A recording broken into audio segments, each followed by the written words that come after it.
A river rapid ride, or river rafting ride, is an amusement park attraction designed to simulate whitewater rafting.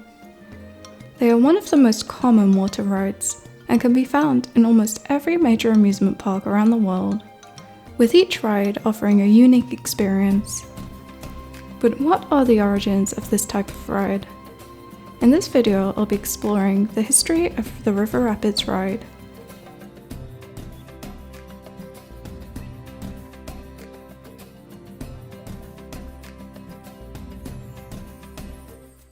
The design and operation of river rapid rides are rather complicated and vary depending on the manufacturer. But for the purpose of this video, I'll focus on the first models produced by Intamin. The station of river rapid rides generally consists of either a turntable where the raft stays in the water and moves along with the turntable whilst unloading and loading guests onto the raft, or a conveyor belt which lifts rafts completely out of the water and are venting to specific points of the station to load and unload passengers onto the raft. The ride station is normally the highest point of the ride, with the remainder of the ride having a slight gradient and a lift hill usually placed at the end of the ride to bring rafts back up to the station. The slope on which the river is built provides the pace for the water flow. There is usually a large lake located at the end of the ride used to store large amounts of water once the ride systems are turned off, since water naturally flows down the slope once the ride systems have stopped. The water flow is also controlled by a series of at least 3 pumps, most commonly axial flow submersible pumps, which develop pressure through the flow of liquid over the blades of the impeller, and pushing fluid in the direction parallel to the shaft of the impeller. This type of pump has a large water pumping capacity and a small vertical footprint, making it ideal for river rapids. Pumps are normally located at the end of the ride, close to the station. In addition to pumps, beneath the water there are large cylindrical tubes, which disrupt the flow of water, making it more turbulent, as well as wave machines, which create waves at a 90-degree angle to the usual flow of water.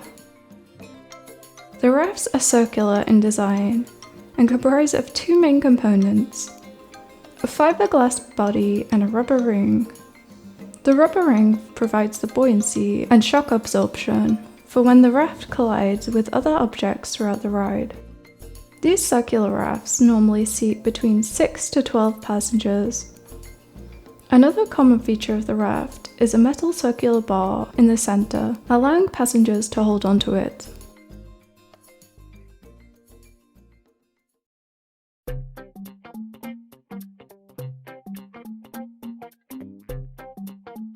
The year was 1972.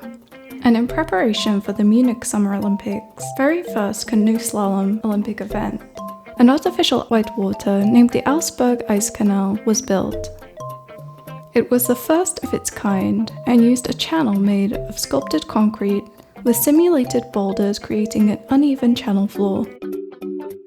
In addition, there were 5 barn door water deflectors, which could change the water flow at their locations by swinging.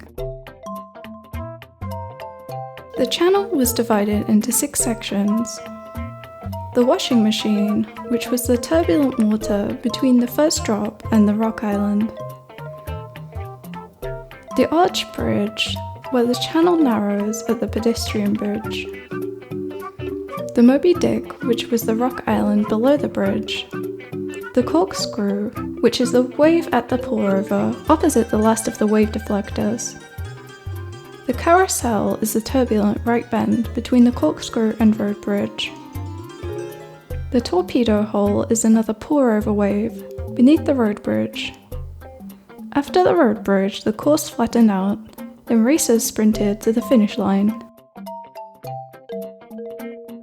The Augsburg Ice Canal set the stage for future Olympic canoe slalom courses, becoming the prototype design. However, the design of the course was incredibly complicated, especially for its time. It was immensely expensive to build the artificial river and supply it with water. So much so that the canoe slalom was missing from the next 4 Summer Olympic events. A man named Bill Crandall, at the time, was the general manager of Six Flags Astroworld. He was admittedly a big fan of whitewater rafting and water sports overall, and whilst watching the 1972 Munich Olympics canoe slalom, the artificial river inspired him to come up with a concept of an amusement park ride which would simulate the experience of whitewater rafting. Six Flags would then partner with amusement ride manufacturer Intamin to make this idea a reality. And for 7 years they worked closely perfecting the concept and design. Prior to this, Intamin had manufactured only small amusement park rides, such as Ferris wheels and observation towers. The following year, the River Rapids ride would be built at Six Flags Astroworld, the very same place where the idea was born.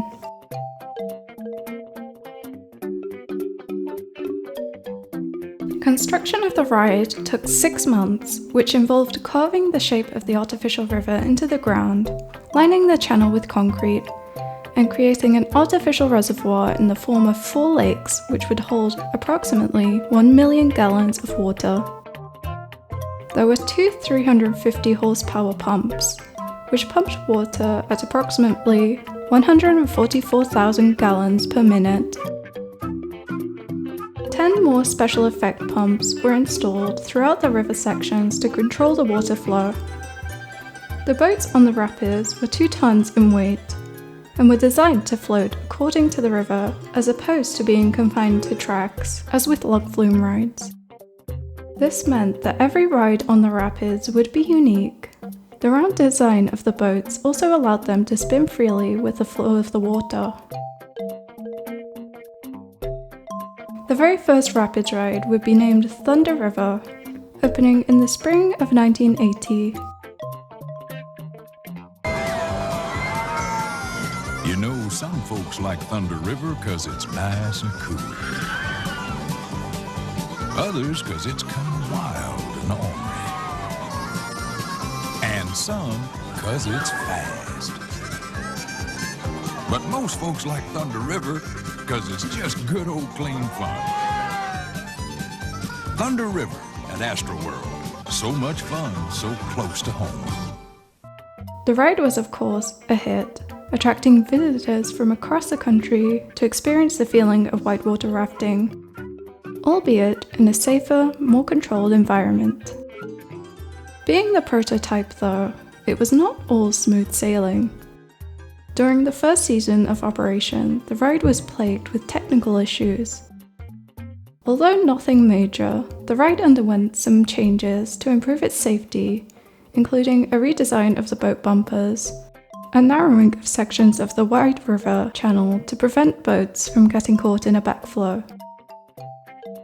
Thunder River was such a success, in fact. The following year, Six Flags built 2 other river rapids rides, one at Six Flags Great Adventure, and the other at Six Flags Magic Mountain.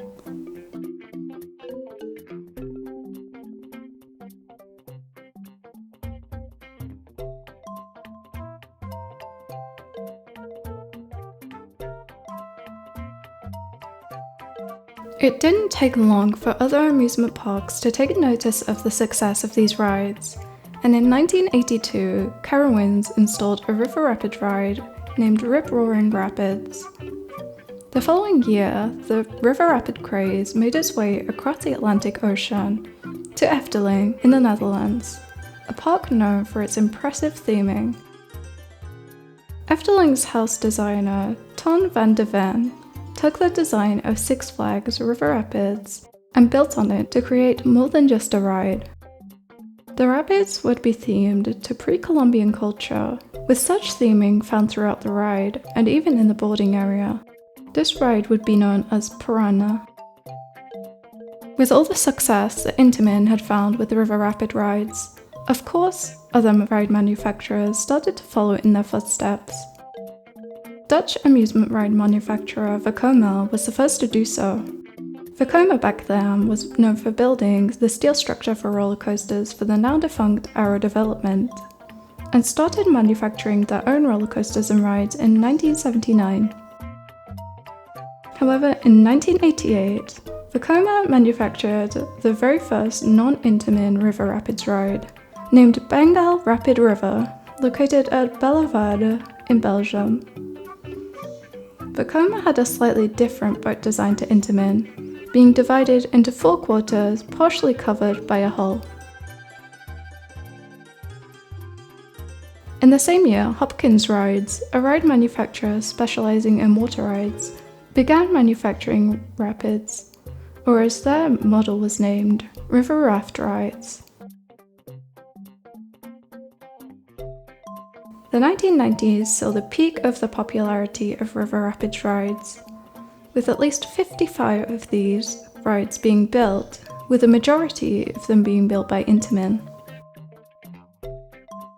Although the end of this decade would sadly see its decline.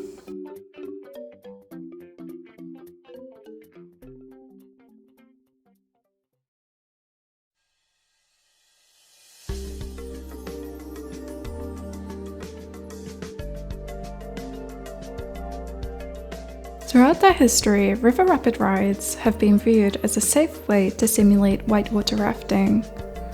But unfortunately, accidents can still happen.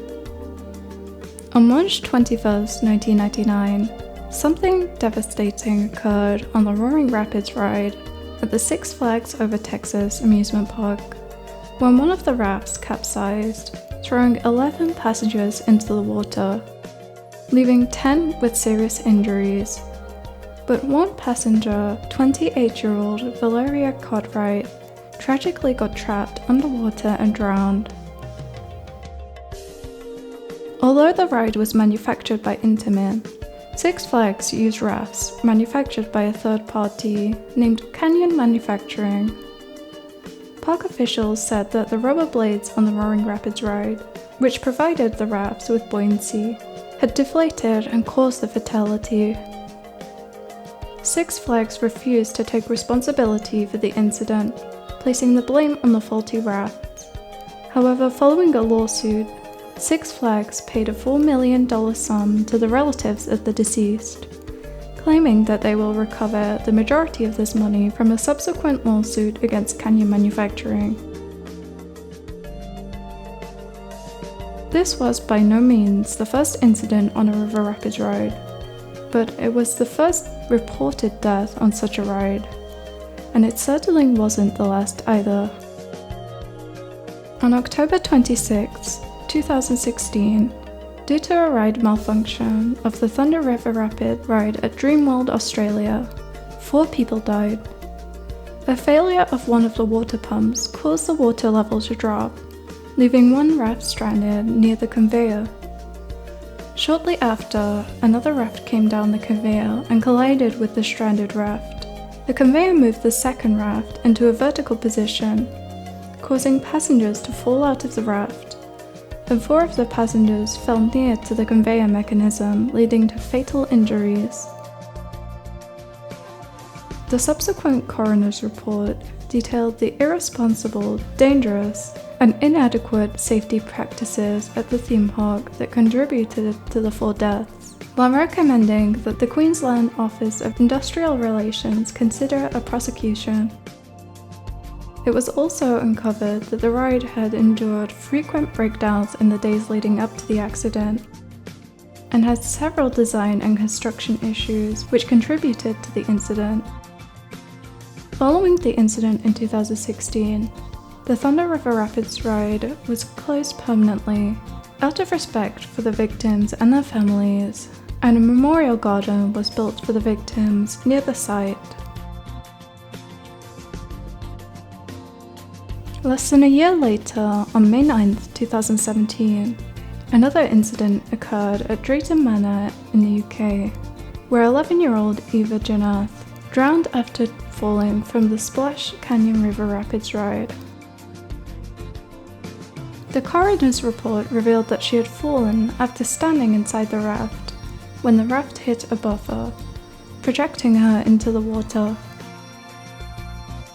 A further review of CCTV footage revealed at least 70 incidents of passengers standing in the ride on the same day between 10:30 AM and 2 PM. Further to this, CCTV cameras only covered 50% of the ride, so there were blind spots where the operators were unable to monitor passengers.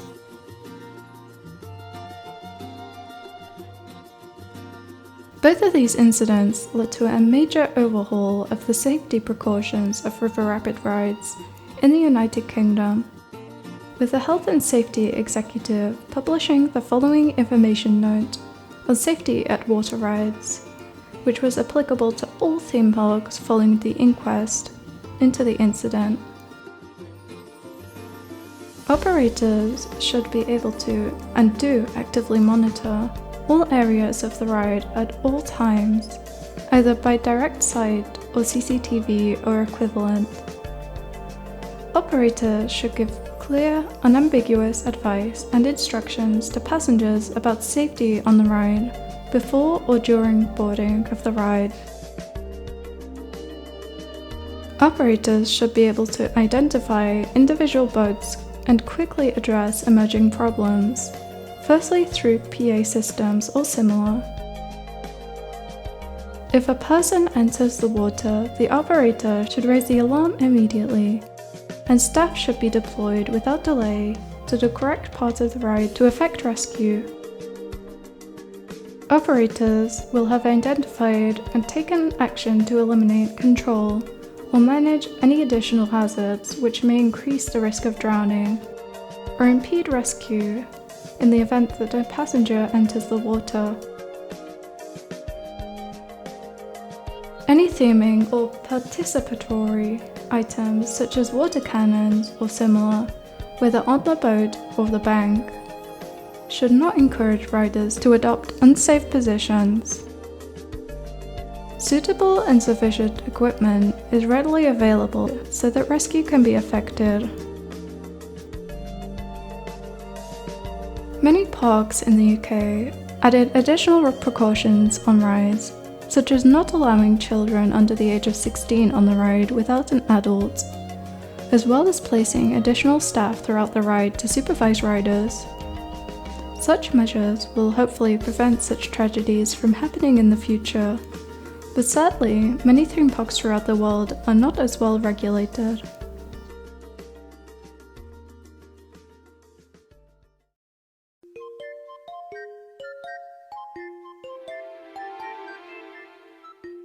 The 2000s saw a big decline in the number of river rapid ride installations. However, many of the first rides built back in the 1980s are still operating to this day, and will probably do so for many years to come. The nature of these rides means that very little maintenance is required apart from on the pumps and special effect features, as well as the rafts themselves. Whilst amusement parks around the world evolve, there is something that has remained a constant, and that is the popularity of water rides. Even in cooler climates, there is just something about the threat of getting soaked that attracts many. Every year we see new roller coasters opening around the world with new technologies and experiences. But water rides do not seem to be something a lot of manufacturers prioritize. Is this because you can't beat a classic river rapid or log flume ride? Or is it just because they're not seen as a money-making investment? Well, in my opinion, what makes an excellent water ride is the overall theming and experience, as this is what sets it apart from other rides, and technology is not really important here. As for the safety of river rapids, well, there are many ways which these issues can be overcome, and we have seen rules enforced to do so. In my opinion, as long as these rules are followed, river rapid rides can be safe.